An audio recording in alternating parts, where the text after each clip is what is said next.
Aloha interwebs, welcome back to my channel. Thanks for tuning in. Today is Monday, so it's Movie Monday. I didn't get a chance to go see anything new this weekend. Actually, I wasn't really motivated to go see anything new this weekend. Born Legacy came out a couple weekends ago. This past weekend, Expendables 2 came out, as well as Paranorman. And although I'm slightly interested to see all of those movies, I wasn't highly motivated to go see them in the theater. I didn't like Expendables 1 very much, so I'm thinking I can wait for that one to come out on disc.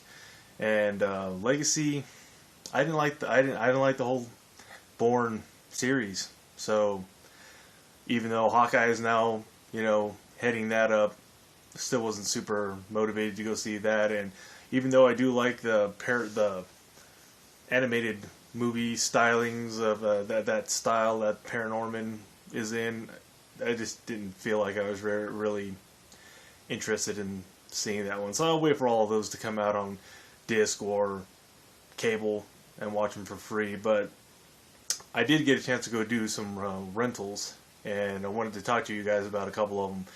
One of them being Warrior.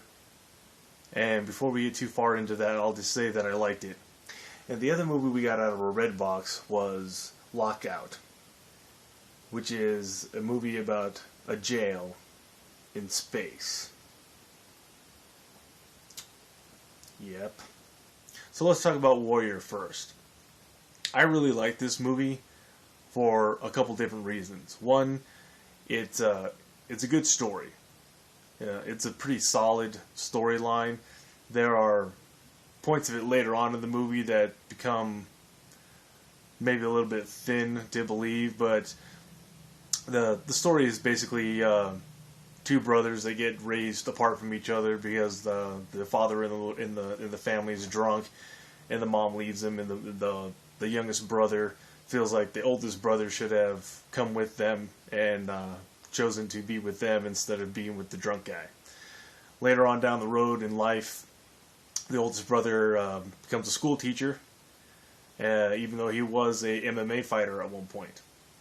And the youngest brother was a superstar wrestler who went into the Marines and later in life seeks his father out.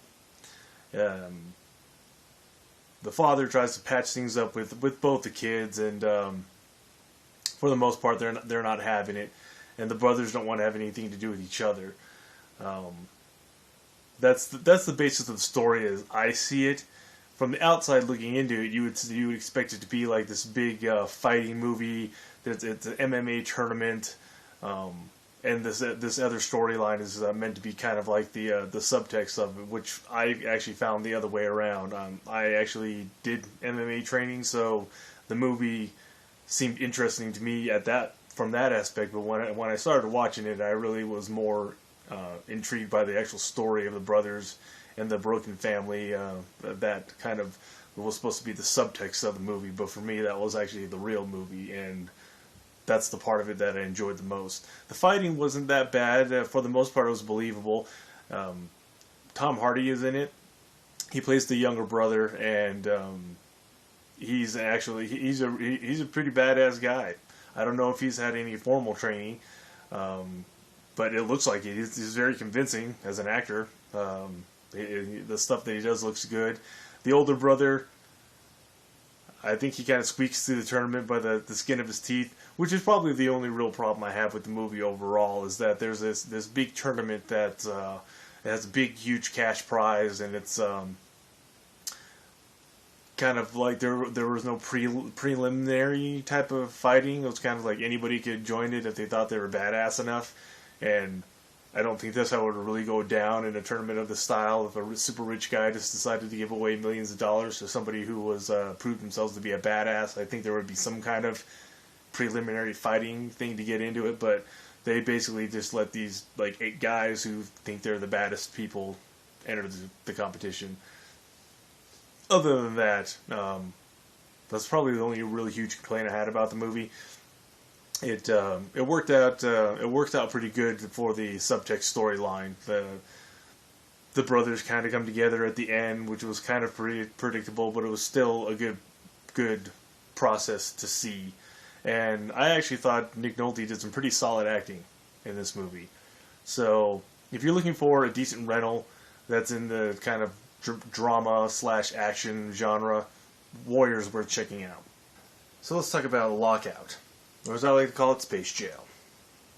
And this one, again, look from trailers and things like that on the surface, looks like it should be pretty interesting with the concept and the special effects, but it's just another one of those things when the credits starts rolling, you're like, oh, there's another hour and a half of my life I'll never get back.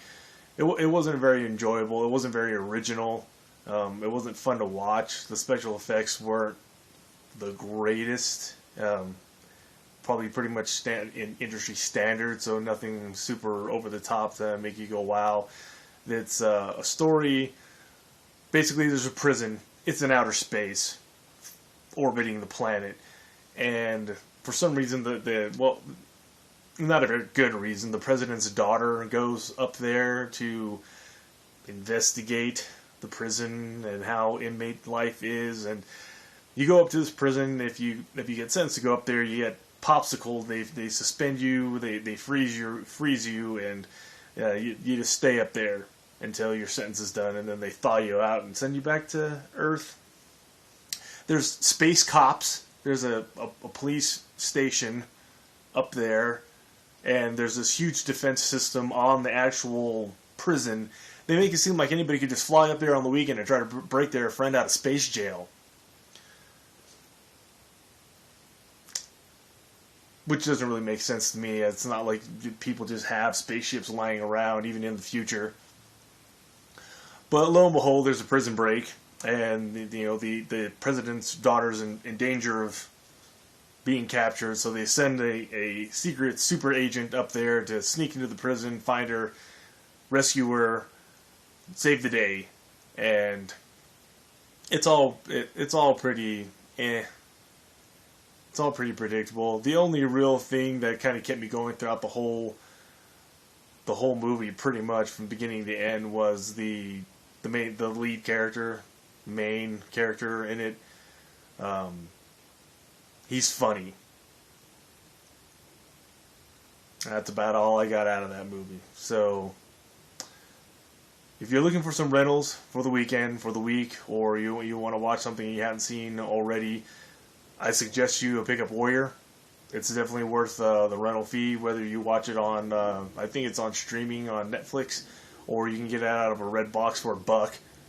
It might actually even be on like HBO and stuff like that. So if you haven't seen that yet, you should definitely check it out. If you are super bored and somebody offers to go and rent it for you, I guess you could check out Space Jail. Don't bother. Not good. You're gonna go see it, aren't you? Come on, interwebs, I'm telling you. Space Jail. Thanks for stopping by the channel, everybody. Appreciate you coming by. Peace out. Enjoy the rest of your week. Don't forget to subscribe. We'll catch you guys at the next video.